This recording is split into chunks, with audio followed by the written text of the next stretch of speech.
Good afternoon. I'll call this meeting of the Board of Parks and Recreation to order.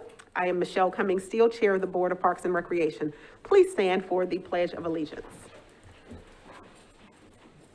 I pledge allegiance to the flag of the United States of America and to the republic for which it stands, one nation, under God, indivisible, with liberty and justice for all.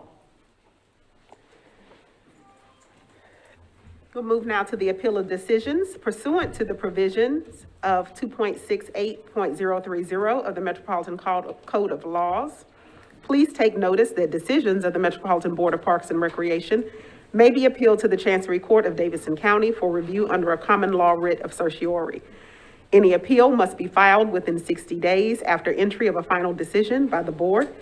Any person or other entity considering an appeal should consult with an attorney to ensure that time and procedural requirements are met. We'll move now to the consideration of minutes. Board members, have you all had an opportunity to review the minutes of our January meeting? I move approval. Thank you. Thank you so much. It's been properly moved and seconded. All those in favor? Aye. Any opposed? Thank you so much. Metro Council referrals. Are there any referrals from council members? Director Odom. None today, ma'am. Thank you so much. We don't have any old business. So we'll move to the consent agenda. Director Odom, are there any comments? No, ma'am, none today. All righty, I'll accept a motion to accept the consent agenda in its entirety. I move approval. Thank you so much. Is there a second? Thank you. All those in favor? Aye. Any opposed? The motion passes. We'll move now to new business 02-22-02. Mrs. Jenny Hannon, Executive Director of the Friends of Warner Parks, requests permission to host the following fundraising events in Warner Park with waiver of usage fees, amplification, alcohol consumption if applicable, and to remain in the park after 11 p.m. if necessary. Full moon picking parties, May 20th and 21st, 2022, Friday, June 17th, 2022, Friday, July 15th, 2022, Friday, August 12th, 2022, and September 16th and 17th, 2022. The shelter dinner, Saturday, April 30th, 2022. Hummingbird happy hour, Thursday, September 8th, 2022. Sunday in the park, mid-October or early November, date to be determined. And the Harpeth Hills Flying Monkey Marathon and Half Marathon, Sunday, November 20th, 2022. Director Odom, is there a recommendation? Staff recommends approval. I'll accept a motion. So moved. Second. Thank you so much. Is there any discussion? Any questions? Seeing none, all those in favor? Aye. Any opposed? The motion passes. Thank you so much. Moving to 02-22-03, Centennial Park Conservancy requests the board to accept an in-kind grant not to exceed $116,000 to fund the restoration of the Parthenon marble cast in the museum's treasury room. This grant requires no match or other obligation from Metro Parks. No funds will be sent directly to Metro Parks. Director Odom, is there a recommendation? Staff recommends approval. I'll accept the motion. So moved. Thank you so much. Is there any discussion? I do have a question. Yes. I'm just curious to know a little bit more about what this is. John Holmes? The casts are the pieces that are on display in the treasury room. They're I'm trying to think how to describe them. It's like a piece of a horse or a piece of a man, the large pieces. There's also a smaller model of what it looked like before hundreds of years of decay and falling apart. But this is funding by the Conservancy to restore those casts to their original state of ancient, Okay. however you want to put it. Terry, they're the copies from the British Museum. Yes, now I understand, yeah. but in the treasury room, what is that?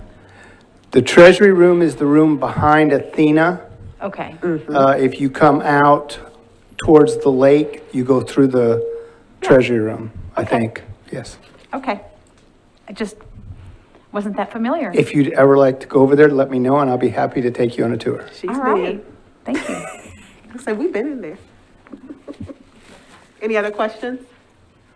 Thank you so much. All in favor?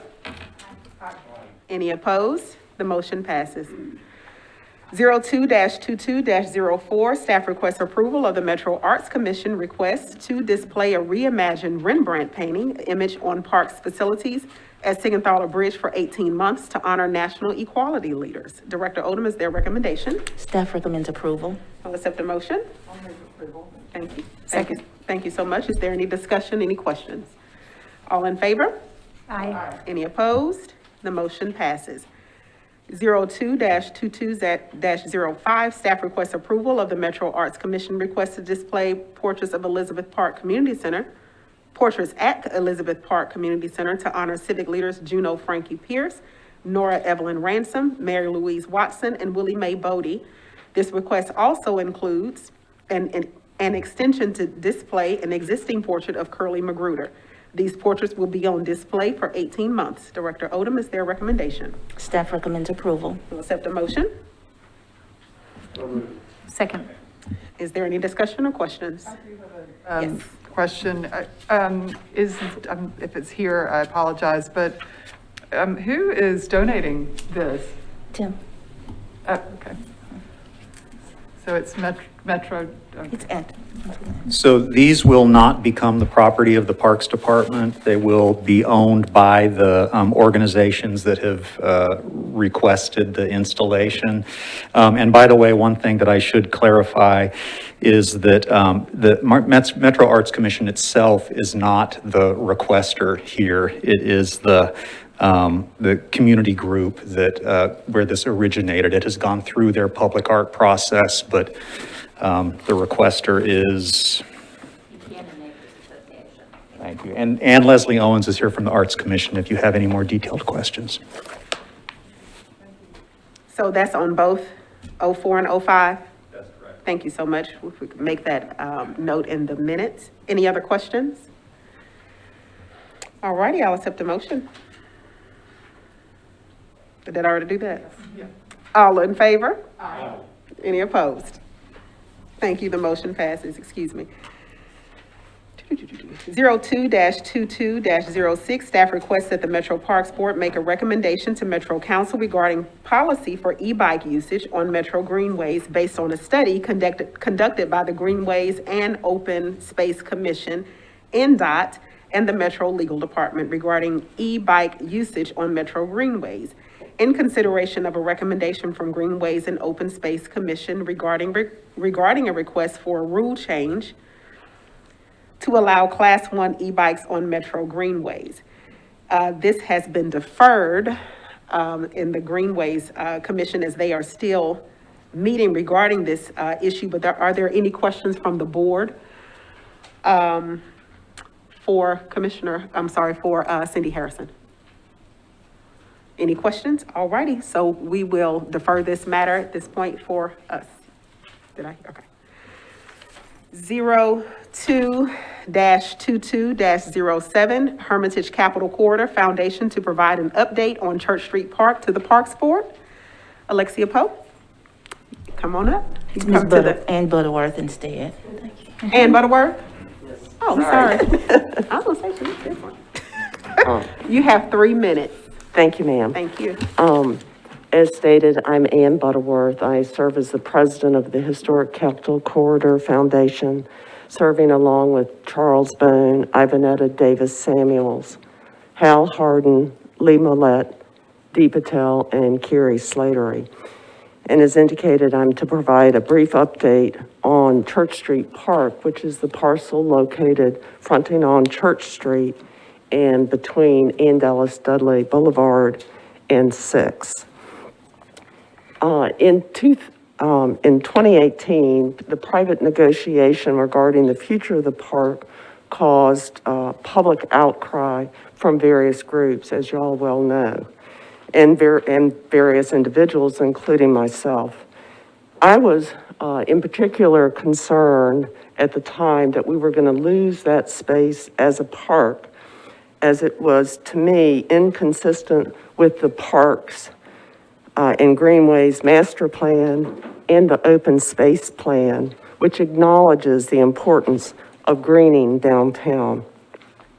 At that time, Nashville Civic Design Center and other interested parties worked together with the idea of developing an alternative proposal to allow that land to remain as one of the rare open green spaces.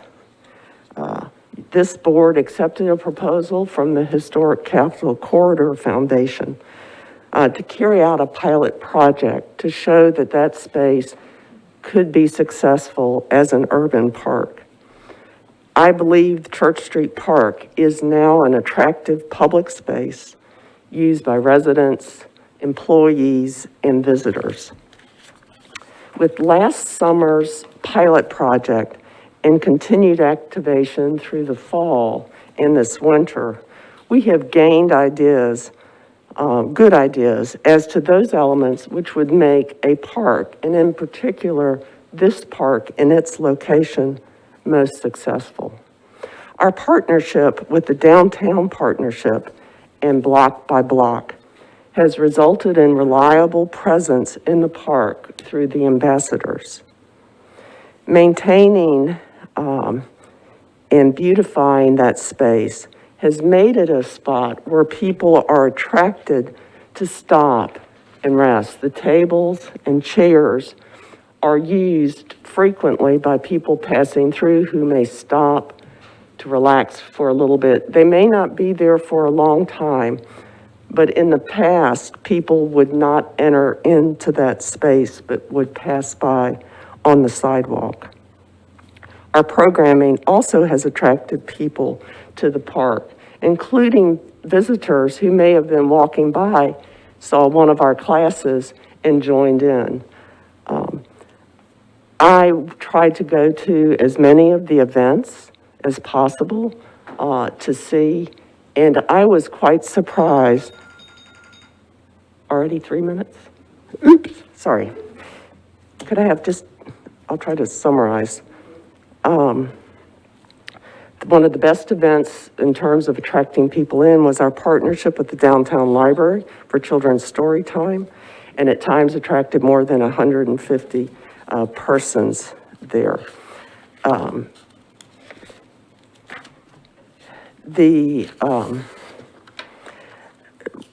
We, at the end of the year, in reviewing things, determined to bring the operation and maintenance of the park locally. We chose not to accept a proposal from Biederman Redevelopment Ventures for ongoing operation of the park. We had our original contract with them and 2 extensions. We have paid fully all the fees under the contract in the first extension. We have been in discussions with them regarding duplication of fees for services that were delayed due to COVID. And again, I thank you very much for allowing our organization to present or to have the pilot project, and I'm sorry I ran over. Thank you so much for being here. We do have questions from commissioners. Commissioner Anderson. I think I'd like to see an accounting of detail of the budget because and what was spent, because we approved it with, I think there was 400 and something, 35,000. I can't remember the exact number of donations, and so I was surprised when we saw that, you know, there was potential legal, I don't know if it's turned legal yet, for the fees that he claims he was owed. But I think the board, since we, you know, gave the authority to do that, and it was supposed to be short-term, to see what exactly happened with the finances on that. And I would like to say that since we first came to you, we have received donations from Amazon, the owners of the Castronaut Building, Community Foundation of Middle Tennessee. Tony Giratana also has donated, as well as Alliance Bernstein, the Hermitage Hotel, and various individuals. But That's yes, fine. sir. But if we can get an overview, just an overview would be great. Absolutely. Or a detail, not overview. And I wasn't clear on the plan going forward. Hello. I wasn't clear on the plan going, if you can't tell who's talking in masks, right? The plan going forward, you're not going with Biederman Right. will be local. One of the things we found is that the knowledge of the local community was so essential. And there were times where there were some differences of opinion as to what works here in Nashville and what is successful here in Nashville. So we just felt who will be staffing, will there still be But staffing? we were already in the contract with the Downtown Partnership. That was the Historic Capital Corridor Foundation was contracting with it. So Biederman was more advisory. I see. They were not the ones contracting with the vendors or. So the updates that we got, the email updates and pictures and things came from the Downtown Partnership? No, those did come from Biederman's representative in California. Okay. So who will be doing the Downtown Partnership is doing the programming now? We are still working with that, and because we are still looking forward to resolving issues with Biederman, yes, we are looking into continuing with Block by Block, the Downtown Partnership, and the Civic Design Center. Commissioner Scott Barnes. I guess I'm just going to ask an open question, and I'm not really sure if this is for Director Odom or if it's, how to, but I guess I'm just trying to understand our role as Parks Board and if we, I guess, have the ability to dig into the details about a relationship that one of the partners that we has with one of their vendors, because to me, I feel like we might be overreaching our purview slightly. I mean, the arrangement that we had with Capital Corridor was that we approved whatever month that was, but do we need to, for each of our the people that we grant that to keep giving updates and keep giving budget reports and. If I could, we will gladly provide updates when our programming resumes, hopefully in March. The winter months have not been conducive, and that had been part of the plan as recommended to us previously. We'll be glad to provide those updates. We will also be glad to provide the financial information on our side. Just wanted to be clear that we feel it's very important to let people know what's happening at the park, the successes. And one of the things that I think that has been very good with the ambassadors, because we have a variety of people using the park, the ambassadors have been interacting with some of the folks, and they have the knowledge to know what services might be available and to assist them. And the thing that I've been very pleased with, not only in my role on the foundation, but as a homeowner down the street and a Nashvilleian, is the mixture of people using the park. It is not just one segment. I don't think it's an overreach, because when there's, potential legal challenges or any discrepancies, since we're overseeing the parks and fiduciaries of the parks, I think we need to know what's going on, because this could turn into a legal issue. We need to. We had been working with our prior partner, and would, unlike the choice he made, we would prefer to continue working with him in a non-public setting. Great, I appreciate your response. Thank you. Any other questions from commissioners? Director Odom? I just wanted to thank you, Ms. Butterworth, for coming today and giving us the update, but I wanted to provide a little, a look forward in what we're doing here as staff in regard to Church Street Park. So you all know that you approved the in-kind donation from the Capital Corridor Foundation. Did I say that right? No. Historic Capital Corridor Foundation. That. You all, thank you. The donation is approved through June 30 of this year. I have asked our staff to start working with Metro Procurement to begin a process to beyond, hopefully have it in place before then, but beyond June 30 to have a permit holder, and so that we can use a transparent, competitive process for all who would like to apply to be permit holders. We will use a process through procurement. And so hopefully, again, have that in place before June 30, and so that there is not any lapse in programming there. And just, you all probably know this, and I'm preaching to the choir, but just want to say that we certainly appreciate your donation, and I've heard nothing but positive response for about the level of programming and activation of the park. But for us here at Metro Parks, that level of programming, given our level of resources, is just not feasible. And it would not also be equitable to concentrate the resources that we would need to just on that park. And so the best route forward is to have a permit holder. But we want to make sure that we have a competitive, transparent process to determine who that permit holder will be. And again, we will be working with our procurement division here in Metro Park and Metro government. Okay. Now that was helpful and also confusing. Okay. So we've been talking a lot about permit holders generally. Yep.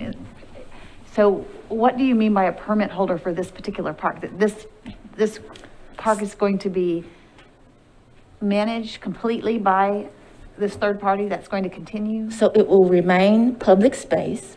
Okay. And we'll go through a process, the procurement process using Metro Procurement, to allow those who are interested in providing those services, programming services, Okay. to present proposals to do that. But this would be one permit holder, not each individual group that presents programming? Right. In my mind, it would be one. And I don't know what the structure would be, but in my mind, it would be one permit holder, and it could be a permit holder that we allow them to program, and they use programming from other organizations. That's certainly possible. Sort of like they've been doing in the pilot? Yes. Is there any other arrangement like this with a park that is managed by a third party? Yes. Food trucks, I think at one point are they still that way, John? They still are that way. So there's a permit holder for. But I mean, like this is like the whole park is going to This be is the managed whole by a park. third party. This Do we is the have whole- other parks that are managed by? Not Okay. whole parks, no. Okay, so we're just kind of out there in new territory. That's great. It is, and I'll just reiterate, this pilot program has been extremely successful. It looks like it has. It has been, and realistically, this department cannot program that park or really any other park to No, I the get that, level yeah. that it has been programmed and the expectation. And so, for those who know that they can, we want to, be partners with them through a contract. Right. Yeah, make it available. Okay, I get it. Thank you. Any other questions? Thank you, Ms. Butterworth, for your time today. We appreciate you coming. We're going to move now to special presentations. Friends of Two Rivers to present annual update to the board. Phil Claiborne. Good to see you. You have 7 minutes. Thank you, Director Odom, and if I may, so I don't be muffled, Chairman Steele and members of the board. It's been about 2 years since we've been able to do this update in person, so it's glad to be back, and I'm sure that you feel the same way. I'll just reference to you that you have our packet before you there, I think. Ms. Mary provided that for you. And so on page 2, you see what our calendar of events for this coming year are proposed. Most of those don't have specific dates at this moment because we're still working with some individual entities. And so these should be on your agenda in the March meeting for your approval. We do plan to have summer tours at the mansion again in the months of June, July, and August. And the farmers market will be back on the property beginning the first Friday in May and running through the end of October. On page 3, you have our summary of the 2021 financials. 2021 budget was $34,650, and we were in hand grenade throwing range of reaching that $29,950. But our actual expenses for last year was $64,000. And over half of that, however, was a one-time expense. We committed to completely redo our website. And if you haven't visited the website, then I would encourage you to do so. It has several different interactive options to it now. It has an interactive calendar to assist with planning and scheduling of events, as well as a virtual tour of the main floor of the mansion and some other additions that make it an outstanding addition to what we present. Our budget for 2022 was approved by the board at $44,006, and you have a copy of that as an annex to your package there. We have an escrow amount that's been growing for several years that's now at $18,000, and these dollars are being set aside. They've been accumulating to be used to rehab and repaint the mansion. We did a complete restoration as when we started as a Friends group almost 12 years ago now. And so it's time to repaint and to do some work. We have applied for a Tennessee Historic Grant, and the initial estimate for this work is around $70,000. If we receive the grant, it will require 40% match, and the Friends Group is prepared to do that match. So hopefully we will be able to move into that before the end of this calendar year. On page 4, there's a review of our 2021 visitation. You see a number of different events, a lot of different kinds of opportunities for the public to come to the mansion. The total attendance for last year was 14,669, and that's knocking on the door of our past high attendance, which was 17,000 in 2018. That's when we had an overflow crowd when the symphony was on the ground for Music in the Parks event. So we're doing well, even in spite of the COVID. Page 5, master plan. 2022 marks the 6th year of the master plan. We're beginning into phase 2 now. This was a 2016 plan that was adopted by the Parks Board at the time. And so you have a copy of both phase 1 and phase 2, and the highlighted elements on each of those phases have been accomplished since the plan was started in 2016. Primary objective of phase 1 was the construction of an event center on the mansion property. 3 years ago, there was a conceptual plan that was completed. And with the passage of the recent capital spending plan by the council, money is now allocated for us to move forward with the final construction plans and site preparation for the center to be located in the back of the property in the Westwoods tree line. The completion of this center is going to enable a much broader range of revenue producing activity for the property. It'll also ease the strain on the mansion itself and open the door for the mansion to become a true house museum for educational and tourism purposes. 3 of the objectives listed in phase 2 have already begun to be addressed. Those having to do with the archaeological mitigation in the woods behind the mansion. That was completed 3 years ago in anticipation of the event center. The third item related to the extension of the greenway into the West Woods beyond between the greenway and the golf course has a good start. In 2016, there were 2 trails that were cut by Parks ground crews, which allowed access to the Springhouse ruins and the Dairy Barn ruins. And in 2018, the trail to the Springhouse was improved by an Eagle Scout who bridged across a stream that originates from the Springhouse base. And these trails now are in need of some improvement and some interpretive signage. Hopefully we can address that this year. Two of the goals for the next couple of years is to create an 1802 kitchen garden by the 1802 house and begin planning for the ornamental garden restoration by the mansion. Funding for a full-time employee at the mansion continues to be an issue that will eventually be addressed by necessity when the event center is completed. But since 2015, the Friends Group has provided a grant to parks to cover 19 hours of Ms. Laura Carrillo's salary. As of the end of 2021, Ms. Carrillo retired, but she will continue to work with us as a contract employee to coordinate our calendar and our event coordination at the mansion. One additional item that's not in your packet there addresses the stone sign that we donated to the city about 3 years ago.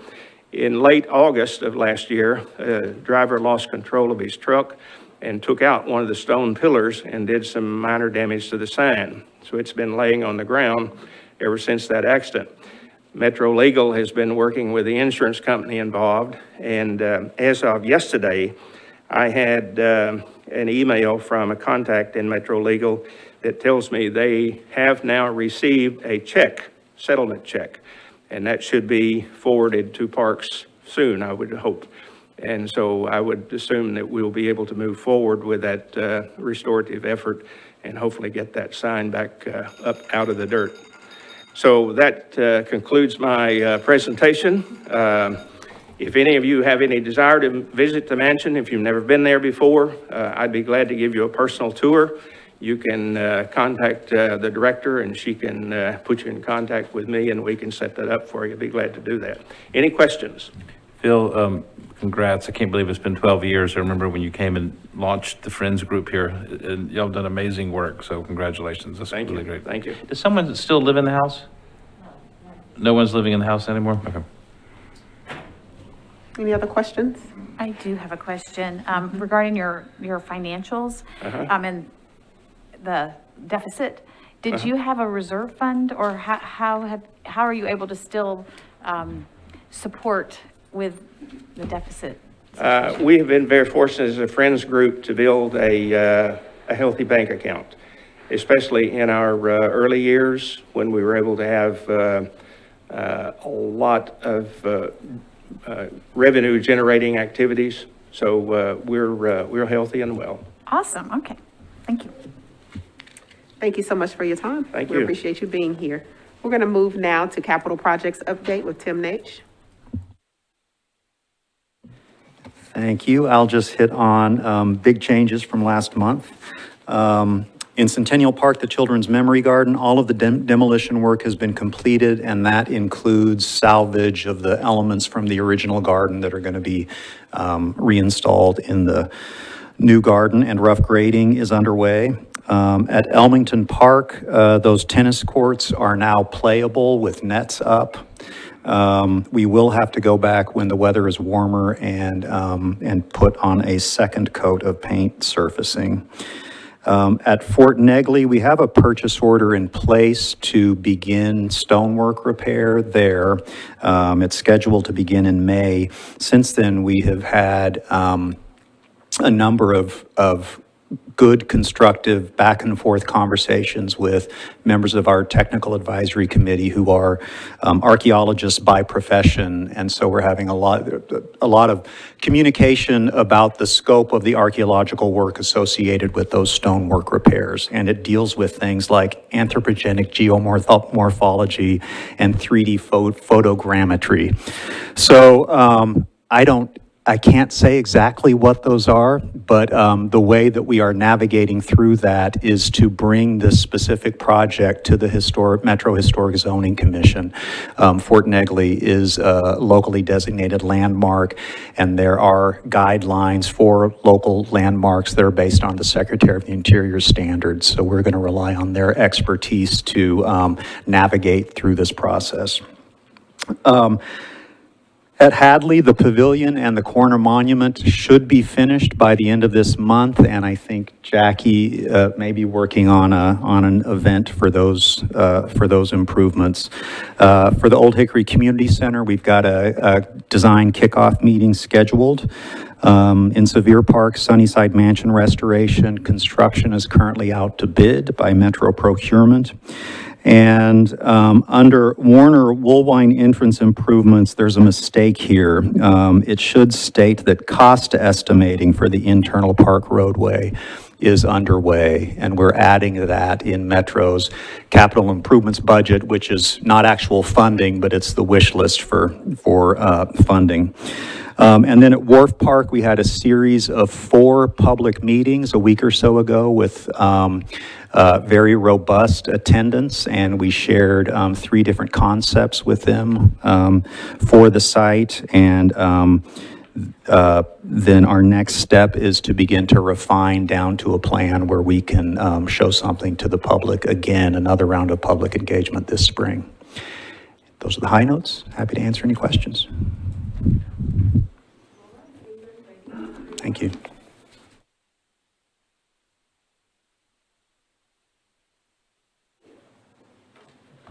Good afternoon, everyone. So, if you're familiar with the song Eye of the Tiger by Survivor, some of you may not be, but some of you are old enough to remember that song. You might be interested in knowing that this is the year of the tiger. And this Friday, the Chinese Arts Alliance celebrates the new year from noon to 3 p.m. in Centennial Park. And I understand it's going to be quite the celebration.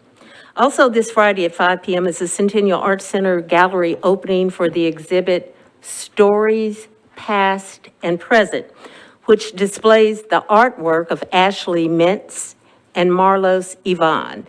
These 2 artists examine layers of memory, emotions, and unearthed history. This event is part of the Arts Center's celebration of Black History Month. And finally, Fort Negley is sponsoring the Soldiers for Freedom Guiding Walking Tour from 2 to 3:30 p.m. on Friday, February 12th.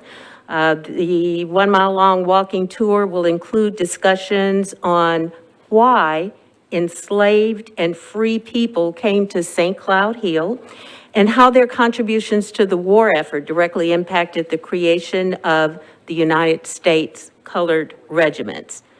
Reservations are required for this event, and there will also be an opportunity for people attending the event to give us their ideas about the Fort Negley Master Plan. That concludes my report. Are there any questions? Thank you. We'll move now to report of the director, Director Odom. Thank you so much, Madam Chair. Before I get started, I want to give a shout out to Rick Taylor and the maintenance team for our new chairs. Not that part. For our new chairs. All right. Very nice. We're very comfortable now, not about to flip backwards out of our chairs. So thank you, Rick.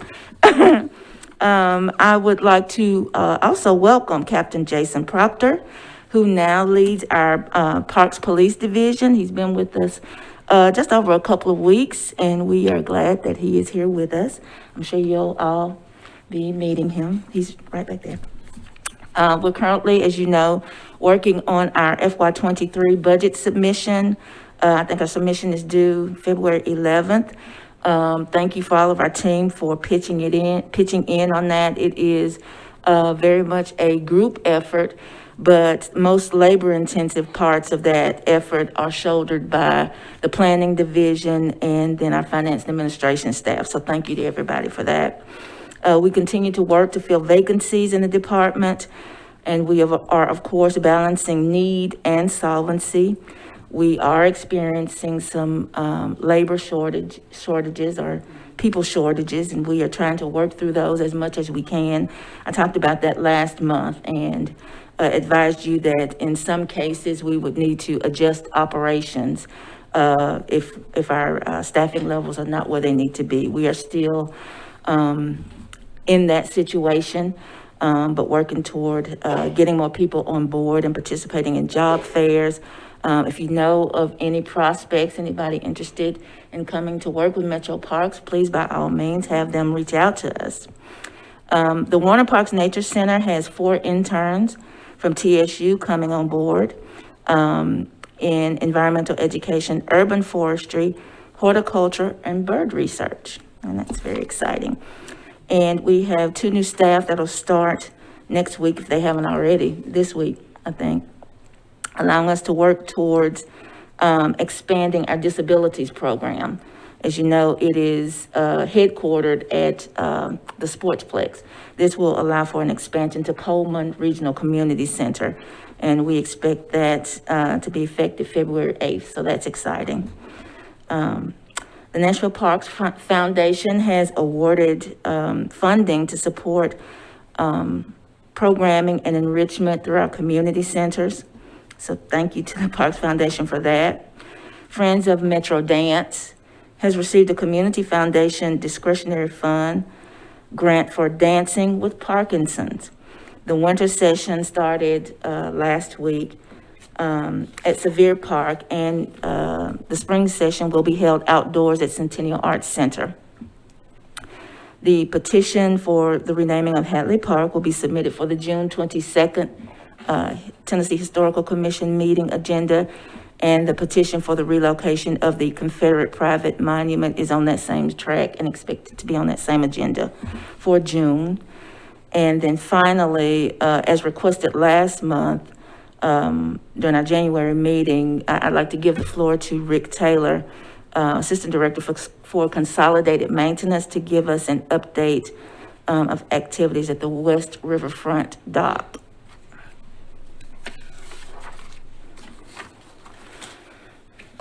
Real quick, Phil, we did get the check. So we got a $25,000 check from the insurance about 2 weeks ago. So we'll start on the sign. Riverfront, West Park, West Bank docks, in June of 2016, they were damaged by a barge that hit it. It was Hunter Marine's barge company hit it, and actually Macy and I, we tried to resolve it and get all the money we could, but they refused to pay what we felt was fair value. So then we ended up having to legal file a lawsuit, and it ended up going through mediation. That was resolved late last year. We received a $285,000 check in November. So we're going to use that money along with what we already have to start the process. We submitted the design build requisition into procurement last week. So we're looking at a total timeline between 12 and 15 months to complete the project. In discussing this with procurement, it's a 6 to 9 month process to get a contract. So because it's a design build, we'll be looking at proposals from companies. And we're trying to, the scope will be similar to what is on the East Bank. So concrete floating docks. There's not very many companies that do that in the country. I've talked to two. One's located in Jackson, Tennessee, and they build them, but they don't install them. And then there's a larger company that's located all over the world. So both of those companies will be, I'm anticipating them to bid on the solicitation. So the solicitation will be open in approximately 30 days. There'll be a pre-offer meeting, a site visit, a lot of questions and answers. So that'll happen between us and all the potential bidders, and then we will score the proposals, and there'll be an intent to award. So once the purchase order is issued to the winning company, it takes about 6 months to construct the dock. So part of the process is we will have to demo and remove the existing and then install the new.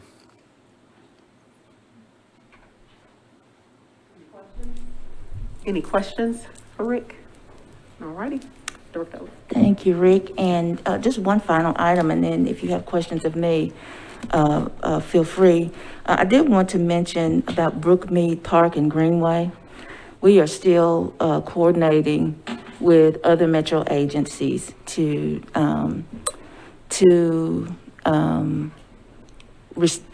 get the park, regain ownership, to get the park where it is safe, get the park to a point where it is safe. As you know, we received some ARP funding to renovate the park, and I'm grateful for that. We did stipulate, though, that we would not begin that renovation until all of the displaced residents are out of the park. We are taking the lead of the Homeless Impact Division and coordinating with them, the mayor's office, police, to get folks to housing, and we want to see that happen as soon as possible. I know we get a lot of inquiries from media and constituents, and I just want to say that Metro Park certainly would like to see that location restored to a safe and safe park and greenway where folks are able to visit. We are eager to see that happen. Again, we are following the lead of those who are experts in homelessness, following their guidance.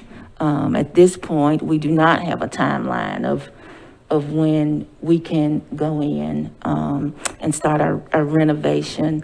We have done, as you know, you all know this, multiple cleanups at that location. We have, again, coordinated with our fellow metro agencies and community agencies to really try to alert those in the community who are very well intentioned and leave donations there for folks who are living in the park, and those donations end up becoming trash, garbage, or debris. I'll just be honest about it. So I just want to let you all know where we are.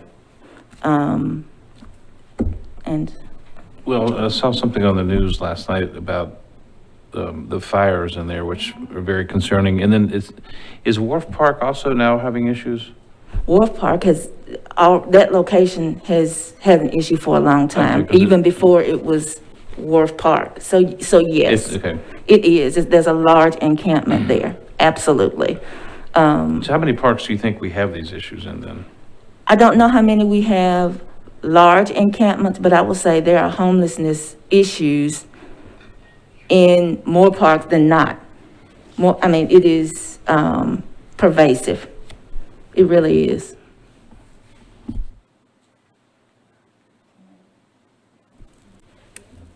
Thank you. Are there any other questions for Director Odom? All righty, we'll move now to announcements, requests for future agenda items or open items. Are there any? Seeing none, I'll accept a motion for adjournment. You all are free to go. Thank you all so much for your time. Have a good day.